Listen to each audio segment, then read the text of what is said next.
Hello friend, সবাই তো চিংড়ি মাছ মাথাগুলো ফেলে দেয়। আমি এই চিংড়ি মাছের আজকে আমি বাটা করব। দেখুন, চিংড়ি মাছটা হলুদ লবণ দিয়ে মাখিয়ে নিই। প্রচণ্ড সুরগুলো কাটার মতন লাগছে। এটাকে আমি এখন ভেজে নেবো তেলে। এই যে তেল দেওয়া আছে, এই যে মাথাটাকে এবার আমি ভালো করে লাল করে ভেজে নেব।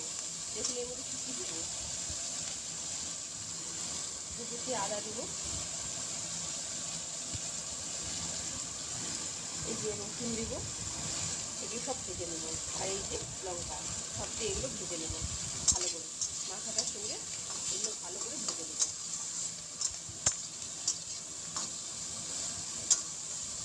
আমি ভেজে নিই, কড়া করে এগুলো ভেজে নিই।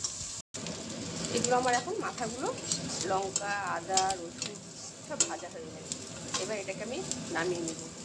নামিয়ে পাটাতে পেস্ট করলে খুব সুন্দর হতো, যেহেতু পাটাটা আমার নিচে আছে, মার্বেলের পিছনে আটকানো আছে, তাই বের করা যাচ্ছে না। এটা আমি এখন মিক্সিতে পেস্ট করব। এবার একটু ঠান্ডা করে নেব। আমি এটাকে তুলে নিয়েছি, ঠান্ডা করে এবার মিক্সিতে পেস্ট করব। ঠান্ডা হয়ে গেছে, আমি এই যে মিক্সি বাটিতে উঠে নিয়েছি, সব ঠেলে নিয়েছি। এবার একটু স্বাদ মতন একটু লবণ দেবো। লবণ দিয়ে যেহেতু ভেজেছি, একটু লবণ দেবো, দিয়ে এটা আমি এবার পেস্ট করব ভালো করে। পেস্ট এবার মিক্সিতে এবার পেস্টটা করে নেবো।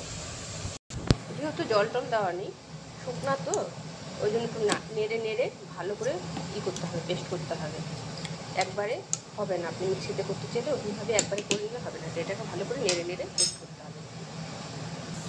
দেখুন পেস্টটা কত সুন্দর হয়েছে। যেহেতু আমি একা হাতে ক্যামেরা করছি, ওই জন্য আমি ঠিক মতন সবটি দেখাতে পারছি না। একদম দেখুন, একদম বুঝছেন, ওই জন্য এইভাবেই করতে হবে, নাহলে গলার মধ্যে আবার খসখস করবে।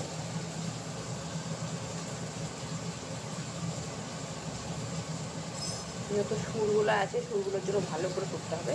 চলুন এটাকে একদম বাটিতে ঢালি।